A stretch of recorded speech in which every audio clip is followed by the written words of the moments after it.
There we go. I've hit the button. Hi, Holly. Hi, how are you? I'm good. How are you? I'm doing great. All right, that's good. First of all, thank you for joining me today and helping us out in the No QA worries. Helping Hands. So, guys, let me introduce Holly to you. So, Holly is works in PRA. She's an IT specialist for a recruitment agency, PRA, and she purely focuses on QA and testing space.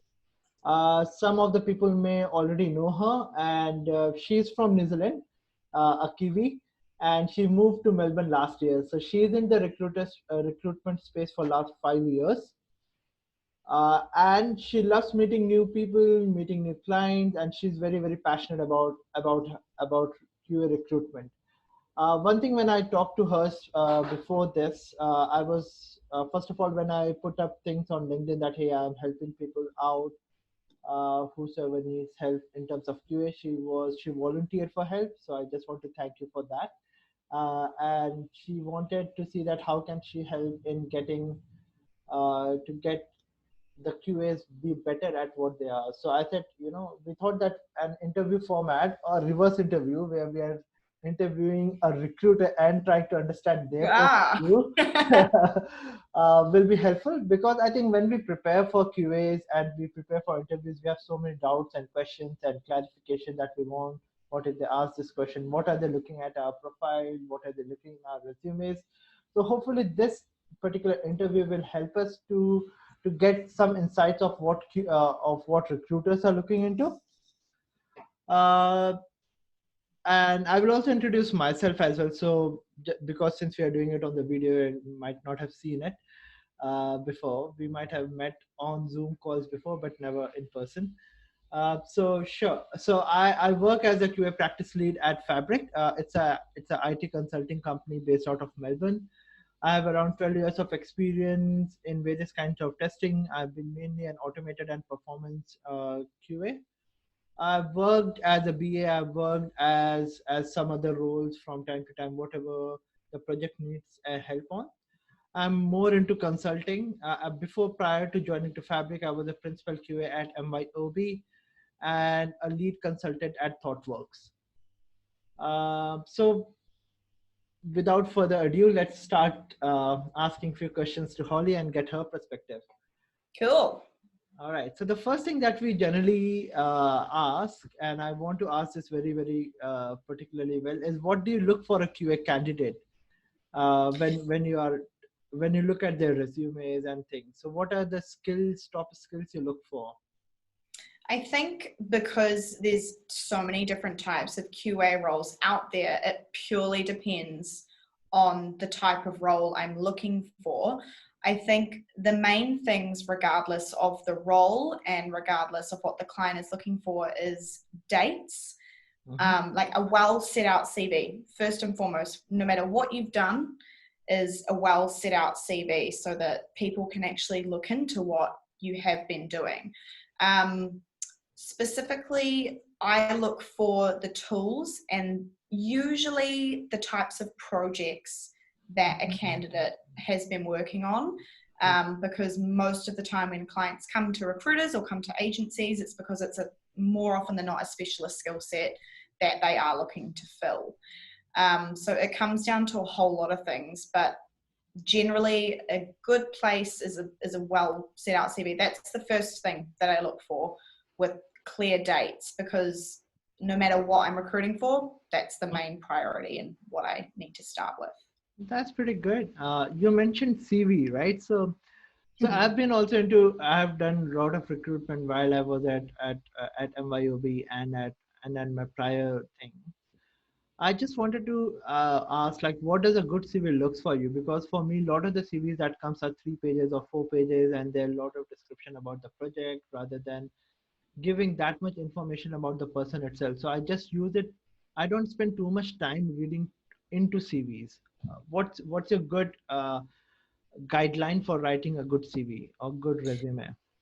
Yeah, that's a really good question. And I feel like even what I'm going to say, so many people will think differently. It totally depends on the person you're dealing with. But for me, especially in the QA and testing market, and I think we all know that it's there's a lot of people that work in that space and there's a lot of candidates there. So to be able to differentiate yourself and get your CV looked at is a step in the right direction, because sometimes CVs are overlooked, and I do it myself because a CV is just too hard to read. That front page needs to be engaging. So it's as simple as name, phone number, email address, location. What I like to see in a CV that I'm looking at is something clear cut and defined. If there's just filled with paragraphs, it becomes too hard to read, and then it's just, I don't know, it's hard to admit it, but I sometimes just skip to the next one because there's too many words there, and I think, oh, what am I even looking for here? So I think first and foremost, a well thought out front page with a summary of who you are. Yep. What I tell all of my candidates also is to have a career snapshot on that front page. So a column for the dates, a column for your job title, and the company that you're working for. So when I put an ad up, right, I get maybe 300 people apply for my jobs. If I can go onto your CV, say I'm looking for a senior automation tester, I'll go onto someone's first page and it will read senior automation tester, test lead, QA engineer, whatever that may look like. And immediately I think, cool, this is a CV that I want to keep reading through rather than having to scroll through multiple pages. I think my biggest piece of advice would be having that front page laid out quite clearly so that you want to give people who are looking at your CV a reason to dive deeper into you, and that will lead to a phone call, which is the next step closer into getting put forward for the job. That's good.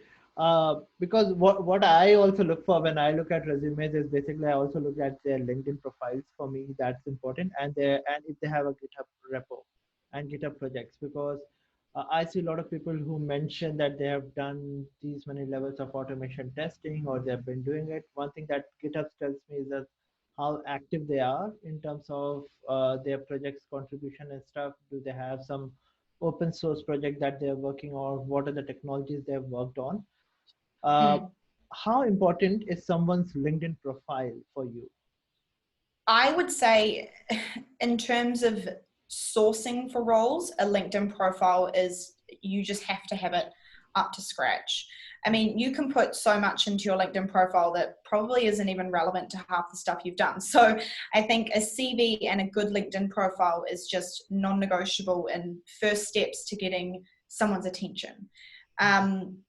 If you put on the more things you've worked on that you put in your profile, the more likely you are to show up in searches that recruiters are doing when they're looking out for roles. And quite often I come across candidates on their CVs that have got really good CVs, and I've been looking for this role for so long, and I jump on their LinkedIn profile and there's minimal information and they're not getting picked up in searches because they don't have those keywords of the projects that they've been working on that could lead to them showing up in more searches and therefore lead to them getting called for more jobs. Right. So I think it's pretty important. All right. So I think, and can you give us some keywords which I think people should put in, which is like attracts LinkedIn profiles for most of the roles that we have? Well, I guess it depends on the type of testing that you've been doing. Okay. So let's say a client comes to me who's in superannuation, needs an automation QA to build a framework from scratch. Yep. Recruiters have access to systems that allow you to search via keywords. So if you just put in your LinkedIn profile, say, I'll use myself, for example, recruitment consultant for PRA. But what do I do? What do I actually do at PRA? If I then put in the description, the roles that I look after, the types of candidates I speak to, if I do contract recruitment, if I do permanent recruitment, that's bulking up my profile and it's going to be caught in more searches. Same goes for QA. If you're an automation tester, write a brief description about the project. Write the main tools that we used. How long it was there for, all those sorts of things can can increase your visibility in a saturated market, which Yeah. is so key in the testing and QA space. So I think that's good. So one other thing that I generally look for when I'm hiring someone is we get a lot of candidates who have worked on Selenium, who has worked on automation testing, which is now the bare minimum. I started Yeah. seeing that. But have the people have done API testings, and have they have exposure to cloud services like AWS or Azure, and have they done any kind of contributions there? What's their understanding of all those? So do you guys, when you also look for candidates who have almost equal profiles, are these the factors that helps them to choose one over the other? If the client has specifically requested a skill set that includes those types of profiles, then yes. Yeah. And those would be the questions that I would be asking. Hmm. Remember, like, in my eyes, a CV and a LinkedIn profile is enough for me to pick up the phone and want to speak to you. All right. So if you have those words there, then absolutely. But when it comes down to candidate, if they've got the same profile, sometimes the client will say, look, we're happy if they haven't worked with AWS as long as they've got good communication skills. Right. So that's becoming more and more important in the market these days, especially in agile teams, which we all know everyone's doing. So Mhm. yes and no.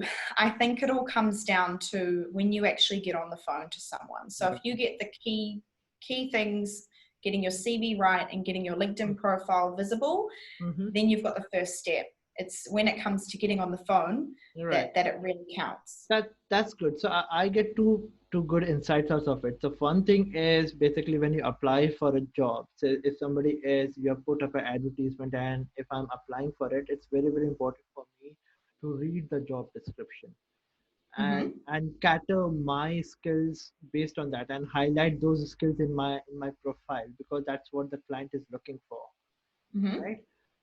So one other thing that generally a lot of people put is around a cover letter. How relevant is cover letter, and should you have a cover letter? Should you make a cover letter or different based on the job description, or a generic cover letter? Um, this is where in the recruitment space, I think different people have different opinions. Personally, I don't read them.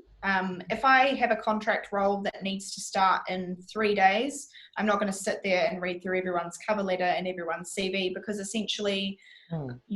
I could be a tester if I wrote a cover letter. Okay. So, and a lot of people can do that, and I know not everybody does, and I know a lot of people spend so much time on their cover letters. So I think it depends on the role that you're applying for. Contract roles, I wouldn't say so much. Mhm. Permanent roles more so. I myself have a general cover letter that just covers most roles that I would apply for. Yep. And I find that if someone's speaking to you on the phone, they should be qualifying the questions that you'd be putting in a cover letter anyway. So if I'm speaking to someone and I'm asking them the questions, that it will usually be in their cover letter, but it's good to ask them on the phone. But I don't know if I should even be admitting that I don't read cover letters. I feel like it should be part of my job, but Yeah. sometimes you just don't have time to do it. All And in my space, it is right. like that. And it's just quicker and easier to get someone on the phone. So Mhm. that's why your time on the phone with a recruiter or a hiring manager, I think you've just got to nail it. Perfect. So that's good. So because my next question is about phone interviews, because that's the first Mm. impression that we have, and we all look for making that first impression when we are trying to talk to a recruiter or talk to someone. What's your advice for phone interviews, for the first conversation? Yeah, absolutely. So I feel like, so there's a mix. If I'm recruiting and I've put up a job ad, I'm calling people that have applied for that role. But sometimes I'm calling people that aren't expecting a call at all. So I'll base this advice on if you are actively applying for roles. Mhm. I think I learned this when I was like 5. Answer the phone with your name. Like, hello, Holly speaking. because that's your initial first 4 seconds of someone's judgment on you. And I feel when I dial a candidate that has applied for a role and I go, yep, that CV looks good, let's give them a call, and I get a hello, it's just, oh, okay, this person wasn't expecting my call. So first piece of advice, if you're applying for roles, be prepared that your phone's going to ring and pick it up. Well, you'd hope your phone's going to ring, and pick up the call and say your name, just so I know that I've called the right person, so that I've got the right CV in front of me. And before you start applying for roles, and hopefully after people start watching this video, they'll have an idea of what recruiters are going to ask them.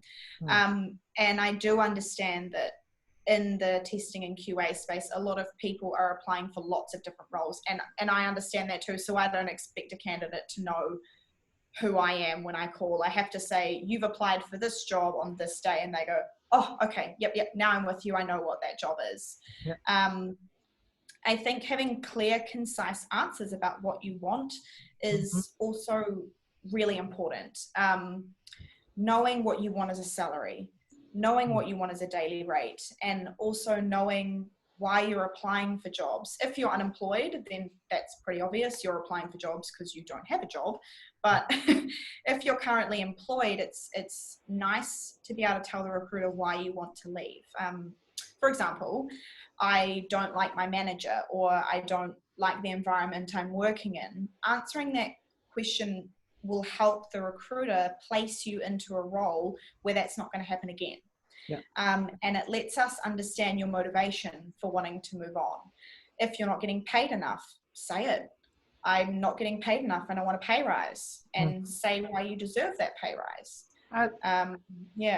I think that's a good point, because most of the things is, you are looking for a job. I know we apply from that perspective, but having a very honest conversation helps, because what you're building is, when you're dealing with these conversations, is you're building a relationship as well. And it's important to be honest in those relationships, be concise in those things, what I actually really want. And if this might not be the right job, the recruiter can call you when they find a right profile for you as well. Exactly. Cool. So that's good. So what happens next? So generally, when I was at MYOB and when I was at other places, we used to give a skills interview. We used to give some coding exercises and some of these exercises to assess the candidate before we even call them for a face-to-face interview. Do you guys already look into those kind of things? Do you also deal with it, or do you have any tips around those skill assessment? Yeah, so some of our clients do skills assessments before they meet a candidate, but more often than not, I feel like my clients will meet someone first, and then if they like them personally, and that's more informal interview scene, they'll then give them a coding test. But it's my job as a recruiter to somewhat qualify those skills that they're looking for. So a question that I like to ask, if my client is looking for someone with a C#.NET background and they need to build an automation framework, I like to qualify my candidates in the amount of years that they've worked with those specific tools and technologies. So I guess you could say that's sort of like it's not a code test, but it's a skills assessment. So my advice on that note would be knowing how long you've worked with the main tool. I know that as a tester in the QA space, you work on a range of different tools and a range of different technologies. But if you can pick the main ones that are like your bread and butter, and know that, yep, I've worked Selenium with Java for 4.5 years. I have used Postman for 3 years. And when the recruiter or the hiring manager is asking you those questions, it's really good if a candidate knows exactly their experience, because sometimes, and I know you can be caught off guard with some questions as well, but sitting there going, oh yeah, I use that.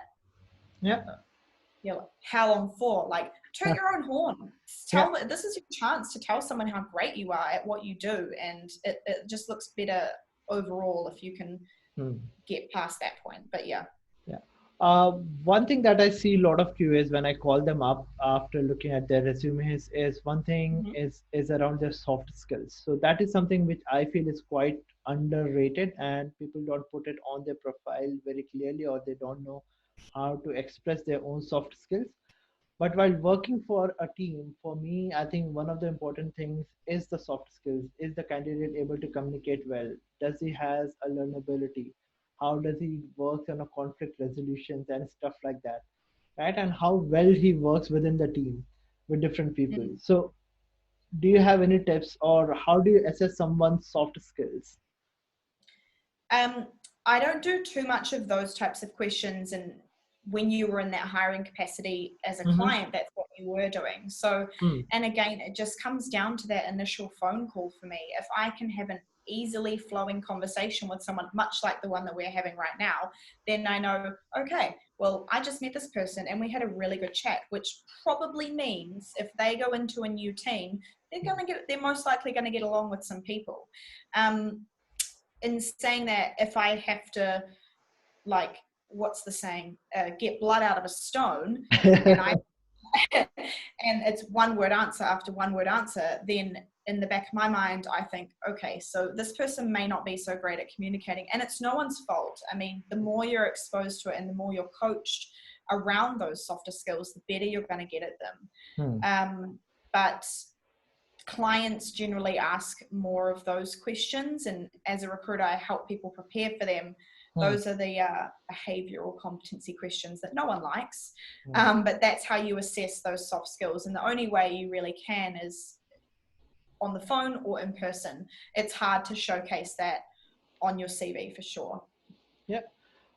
Okay. So another thing that I generally look for, which I generally come across is a lot of people have a lot of these certifications on their things, and most of them has ISTQB certifications, or they might be doing some Selenium courses and other things. So they put it on their resumes.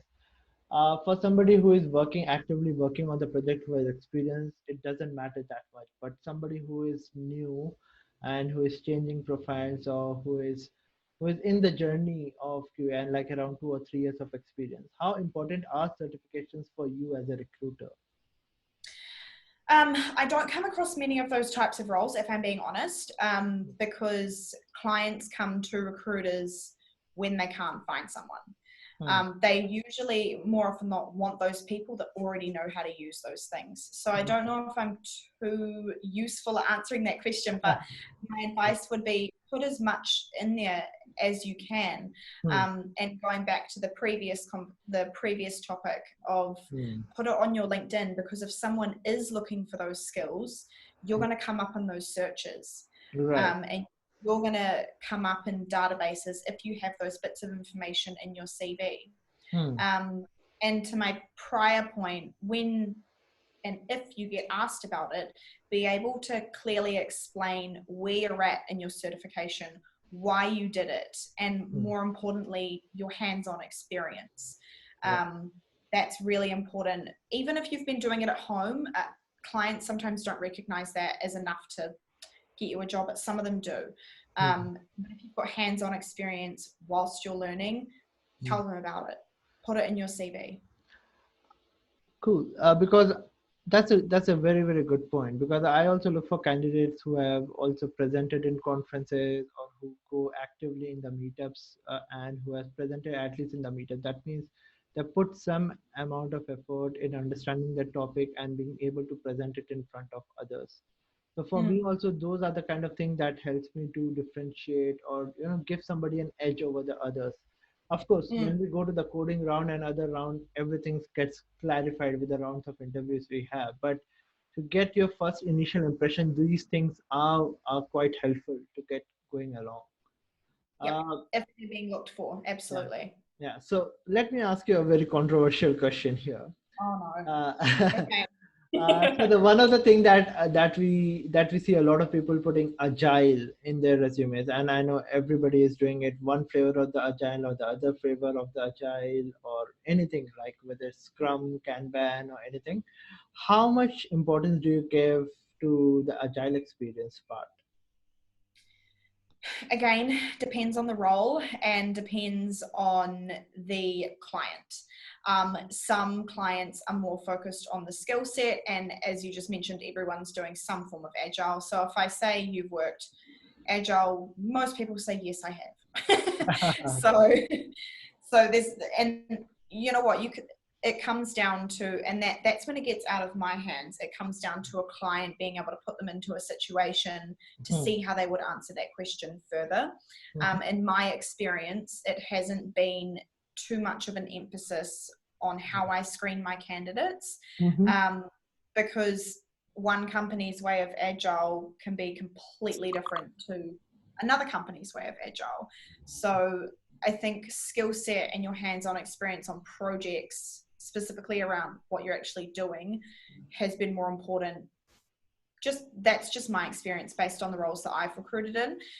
But again, if you get asked that question on the phone, be able to clearly explain how agile works on the project and the impact and your contribution to that team.